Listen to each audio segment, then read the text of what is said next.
বাড়িতে বিড়াল আসা কিসের আলামত এবং এই বিড়াল পালা যাবে কিনা, এবং অনেকেই বাড়িতে যখন বিড়াল আসে তখন আমরা বিড়ালের উপর অ্যাটাক করি, অনেকে বিড়ালকে আঘাত করে। মনে রাখবেন, বিড়ালকে কখনো আঘাত করবেন না।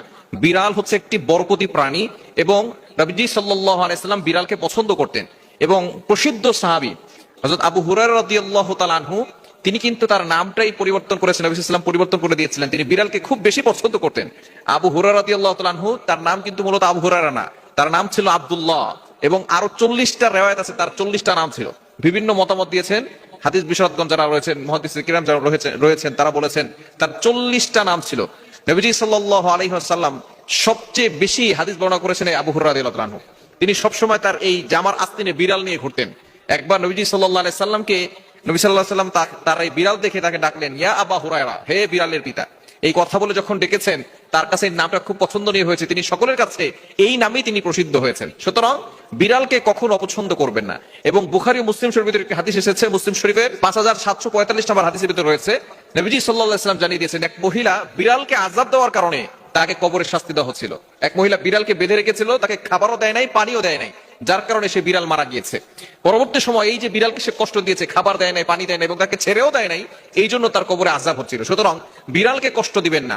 এই বিড়াল কিন্তু আপনার ঘরের ভিতরে বরকত নিয়ে আসবে। যদি বারবার আপনার ঘরের ভিতরে বিড়াল আসে, তাকে আঘাত করবেন না, তাড়িয়ে দিবেন না, কিছু হলেও খেতে দিবেন। কেননা বিড়াল আসা মানে হচ্ছে আপনার ঘরের ভিতরে বরকত আসবে, আপনার ঘরের ভিতরে অর্থের আগমন ঘটবে, আল্লাহ তাআলা আপনার ঘরের ভিতরে সম্পদ দিবেন। সুতরাং এই সম্পদ আসার আলামত হচ্ছে বিড়াল বারবার আপনার ঘরের ভিতরে আসা। সুতরাং এই বিড়াল কিন্তু খুবই বরকতময় একটি প্রাণী। সাহাবায়ে কেরাম বিড়ালকে পছন্দ করতেন। আবু হুরায়রা রাদিয়াল্লাহু তাআলা আনহুর সুন্নাত হচ্ছে বিড়াল, এবং নবীজি সাল্লাল্লাহু আলাইহি ওয়াসাল্লাম বিড়ালকে পছন্দ করতেন। এবং আম্মা জান আয়েশা রাদিয়াল্লাহু তাআলা আনহা বলেন, নবীজি সাল্লাল্লাহু আলাইহি ওয়াসাল্লাম যে ওযুর পানি দিয়ে ওযু করতেন, সেই ওযুর পানি বিড়াল আসে বিড়ালকে খাবার দিতেন।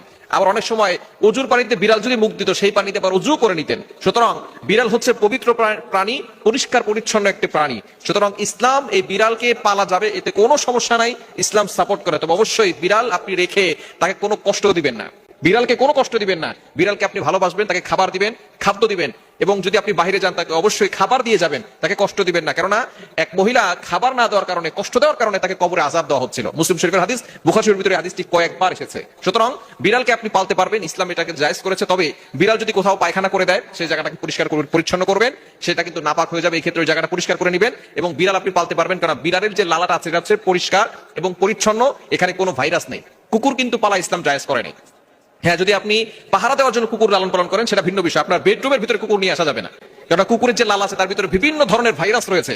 এগুলো যদি আপনার ঘরের ভিতরে চলে যায়, তাহলে আস্তে আস্তে ভাইরাসের ভিতরে আপনি চলে যেতে পারেন, বিভিন্ন রোগ হতে পারে। কিন্তু বিড়ালের লালার ভিতরে কোনো ধরনের জীবাণুনাশক অথবা কোনো ভাইরাস নাই, এজন্য বিড়াল আপনি পালতে পারবেন, এটা ইসলাম সাপোর্ট করে। এবং ঘরের ভিতরে বিড়াল আসছে, তাকে তাড়িয়ে দিবেন না, তাকে মারবেন না। বারবার বিড়াল আসা মানে হচ্ছে ঘরের ভিতরে বরকত আসার আলামত।